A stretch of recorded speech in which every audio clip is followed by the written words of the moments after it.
Good afternoon, ladies and gentlemen. My name is Alan with Center Consoles Only, and I'm here with John Caballero, Sales and Marketing Director at SeaVee Boats. And we're sitting aboard a beautiful 290B, which is the, introductory level after you get out of the hybrid 270. So I'd like John to take us through, if he would be so kind, from bow to stern. Show us exactly how this one is outfitted, how the configuration this owner chose, and let's get into some other options that you can get per area as well, if we can do that. Yeah, you bet. Thank you, Alan. And welcome, everybody, to the Rybovich Marine Center and virtual boat show for SeaVee Boats.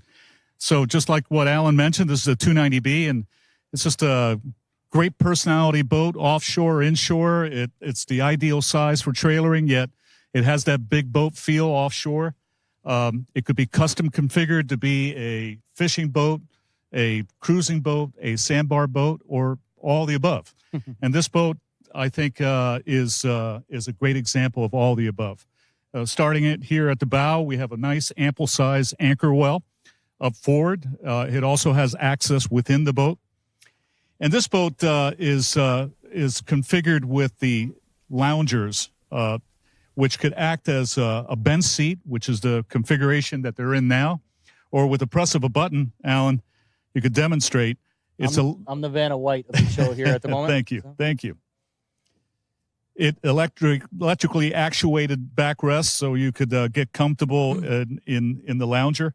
It's probably hard to see from the viewing audience, but there's a cup holder in there, and there's a 12-volt outlet to connect your phone or any other device.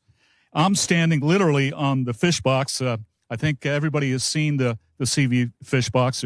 They're massive, well insulated, the box itself, but the actual hatch is also insulated, holds ice very, very nicely.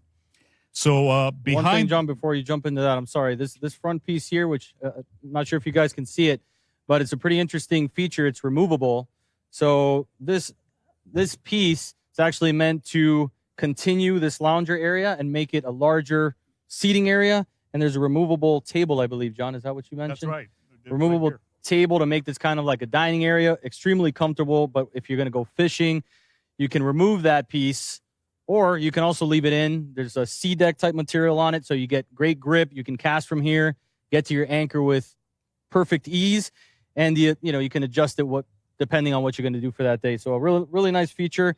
It's great to have that bow open if you're doing your fishing, but it's also super nice to have that extra seating if you have the family on board. So sorry, continue. No, that's on. right. That's I'm glad you brought that up. That platform is a utility for casting and also to complete the seating arrangement up in the bow. So there's additional storage aft of the fish box, and then of course aft of the storage compartment is the console area itself. Again, from the angle of the camera, it's probably hard to see inside the console, but it's equipped with an electric toilet and a lot of space in there for storage. Your breaker panels inside there, everything is accessible, and the inside of the console is, of course, nicely finished. Definitely. One thing that's very nice, small feature, but in this forward fish box, as you can see, it's a massive box. This piece right here can be opened, I assume. There you go. So if you're using this to do a lot of fishing, you got a ton of mahi, tuna on board, you don't want to open that fish box and let that cold air out frequently. So a good thing that they came up with here is this little small opening, which I assume that's the use for it. That's what we've used it for, the random and rare days that we've actually gotten a lot of fish. But you crack that little piece open, drop the fish in there. It's in your brine, in your ice. Drop it back down. You leave most of that cool air trapped within, keep that temperature down, and it's super easy and just a great thought from SeaVee Boats. That's right, Alan. Thank you. This boat, as we move our way aft, you saw the console, the integrated seat. Up above is the Key West style hardtop. You notice that the front of the hardtop is narrow. The aft part of the hardtop is wider. That's to provide the operator and passengers more shade. The reason it's narrow up forward is that it gives us unencumbered access to the port and starboard rod holders, which is really where you want to store your rods. It's ideal. It's out of the way, but easily accessible when the bite is on. Very nice. No shortage of rod holders, as all the SeaVee boats. So we keep working our way aft. Now we're standing behind the console. One thing to point out about the console is you'll notice there's no seams, there's no molding, there's no screws, and that's because the console is built in one piece. There's literally no seams, but yet you still have a toe kick, you have a footrest, you have all this interesting geometry. And the great thing about that, we think, is that not only is it a beautiful console, but there's no place for water to get inside the console. So you have a nice dry compartment with no leaks. Extremely important. Something really nice that I see right off here is the integrated fresh and salt water wash down, I guess, hose. Yeah, with the convenient hose coil, you could that hose coil will permit you to just wash the boat down from the bow all the way to the motors. And you're correct. It's nice to have both fresh and salt water. Salt water, of course, is in abundance. You could use it as much as you like and save the fresh water for the good stuff. A personal nice. shower. An extra step you guys took is that you actually put that into your liner mold. Well, that's yes. The instead of the plastic piece that sometimes we see, and that's right. Everybody's used it, but this is a nice detail. So the coils rest in an integrated, molded in receptacle. Very nice. Yeah, that's right. Okay. So standing behind the console, the business end of the boat, I suppose, we have the electronics compartment. It's recessed in, Alan, as you could see, and it's all shaded in black and knocked down the glare. The electronics are well protected. You have this acrylic panel that you could close. Further protection for the electronics. You could lock it if you're at a marina and you're going to step away from the boat. Mm-hmm. You see that it's also in two pieces. You have the larger acrylic panel on top and a smaller one on the bottom. And we split it on purpose. One is it gives you unencumbered access to the compartment so you could clean inside and keep it in good condition. And when you have this bottom piece in place, you have a great location to put your phone, your keys, and other things that you want to have access to, but you don't want to keep in your pocket. So when you accelerate the boat, you don't have to worry about all that stuff coming at you and falling on the deck. Yep.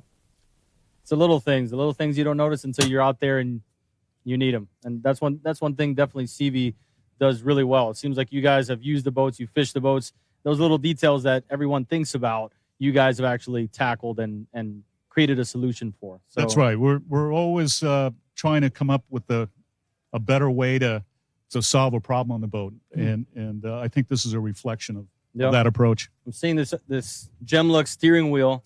Yeah, so a little modified, quite popular. Right. Yeah, actually, I think we actually work with Captain Hunter, which does this with Gemlux wheels with the paracord and the carbon fiber wrap dipped 6 times. We actually have that on our boat as well.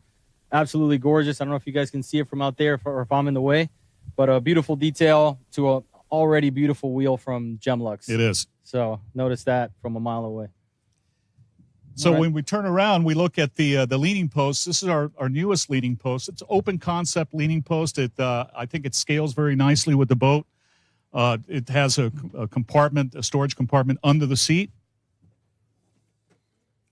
Nice big space. A comfortable backrest, and as you walk around, you have the rod holders, you have cup holders, you have a tackle station. Let's see, I do this with the microphone in my hand. I can give you a hand. Plano boxes, everything you need to fish. You got great storage. Your little Plano boxes, storage for your fluorocarbon. Got everything there. Well, and you know that when you're on the boat, you're going to get thirsty. So the cooler, very important feature, right? Definitely. And with this cooler, you have if you don't mind holding that microphone, sure. I'm gonna pull it out, so it's retractable, and when you don't need it, it just hides in the leaning post, so you can recover your deck space, and it's out of the way. But when you want something to drink, you literally just pull the cooler out of the leaning post, and it's there, easy access. You're in and you're out. That's impressive. The depth of this cooler that you have on a 29-foot boat. Yeah, it's a full-size cooler. It's a frigid, rigid cooler. It holds ice very, very well. Yeah. A well-built cooler that acts as a rear-facing seat. Yep. As Carter Andrews says, this is his sandwich station. So he sits here, creates a sandwich. Actually, something nice that I didn't even notice before are these little recessed spaces where you can put your little trinkets, maybe hooks, your cell phone over there, and they're not going to really move too much from that point. Yeah, you don't want them on the deck for sure. Yeah. Well, when you're done with the cooler, as I mentioned earlier, it just simply Hook back on. It just simply hides back in the leaning post. So what we're sitting on, Alan, is a optional rear bench seat. And what's nice about this, of course, if you're going to the islands or you have family and guests on the boat, you have more seating. Yep. You have actually a backrest that lets you relax and have a higher rest on your back. Gives you a more secure feeling, right? Yep. Very comfortable. When you don't need it, of course, you're going to go fishing. You don't want this in a way, just leave it behind. 2 pins and it comes right out. And then this backrest just pops up as well. That's right.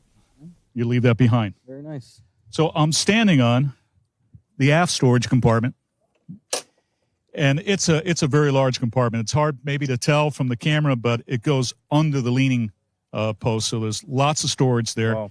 It's upgradable to an aft fish box, and for those that do a lot of live baiting, this could be an aft in-deck live well.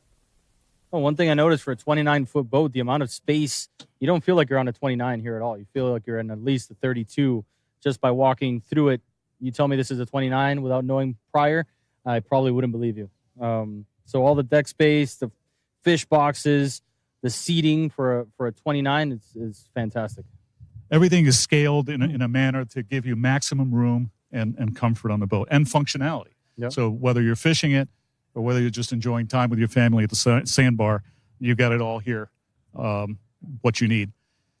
Working our way aft a little further, you have the standard live well back here. And next to it, if you open up that compartment, Alan, you have storage and a great place maybe to put your chum box in there. So lots of space to do what you need back at the transom. You have a rod holder here for a flat line. This is also a great place to cutting board or maybe put your barbecue. And this one has twin 300 V8 300s. Mercury motors. It's just a perfect complement for this boat. Lots of torquey motor. Mm-hmm. Great hole shot. Gives the boat just a fantastic offshore personality. Reliable, efficient, great top end speed. Just an overall beautiful package. Yep. Definitely a nice combination with the new V8 power from Mercury in this 29. I see you have JL Audio sound system like you guys like to use. We're big fans of JL Audio. Great combination, throughout. So let's see, what else do we got? Do we got any questions up top, guys? Is there anything else we can think of while we're here?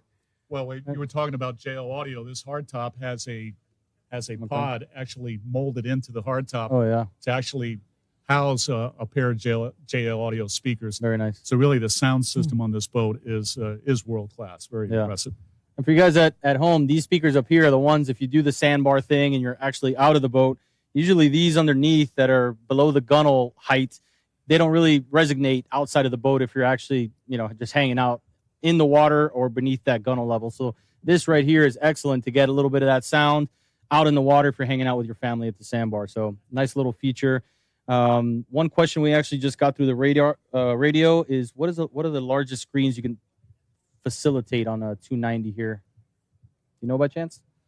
16-inch, 12, a pair of 12-inch. Pair of 12s? Or a single 16-inch. Pair of 12s or a single 16-inch for those at home. Another small detail real quick that just came to mind is the little details that SeaVee does and that at least I notice and a lot of our guys notice, the engraved rod holders. And I believe you guys just custom make these yourselves. I don't know what company you use, how you do it, but that's just a cool detail that you really don't see on a lot of boats. So that attention to detail is something that pops up, to me quite a bit. And those rod holders, I've always been a huge fan of them. Well, we added that's right. We added the logo onto the rod holder, and you'll notice is that we removed the screws. So there's no exposed screws on the rod holder, so water doesn't puddle. They're gonna last longer. They won't stain. They won't have a problem that sometimes you have with exposed screws. Yeah, and just overall nicer look. I believe we have another question, guys.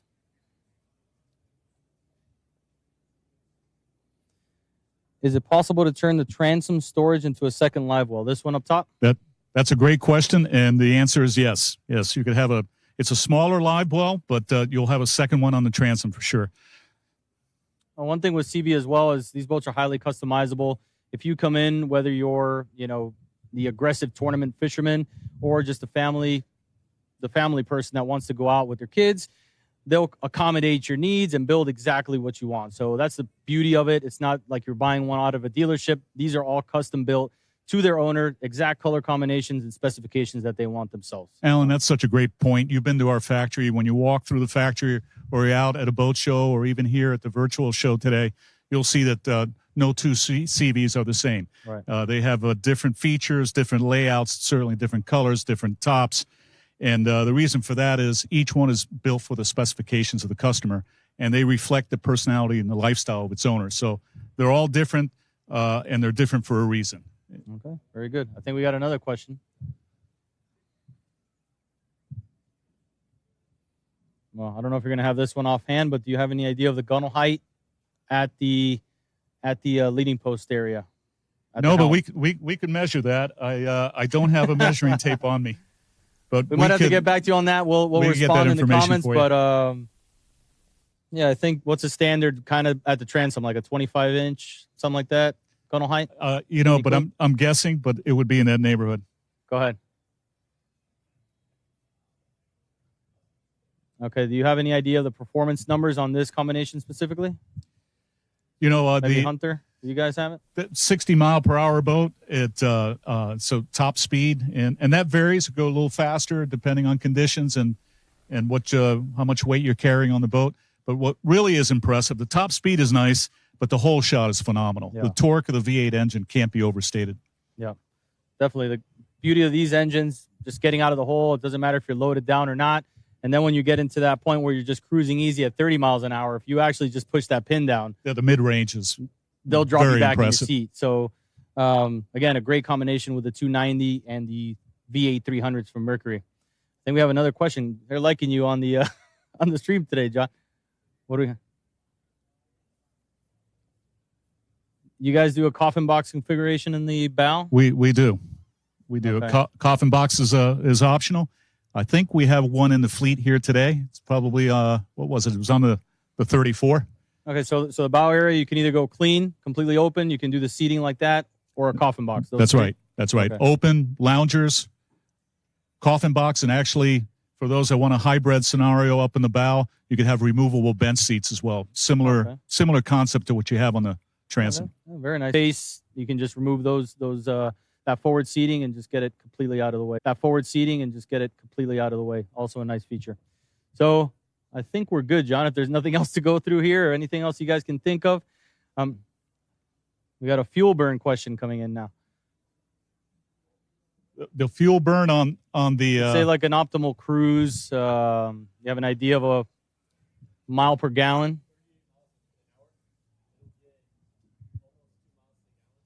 Yeah, no, that's what I was getting.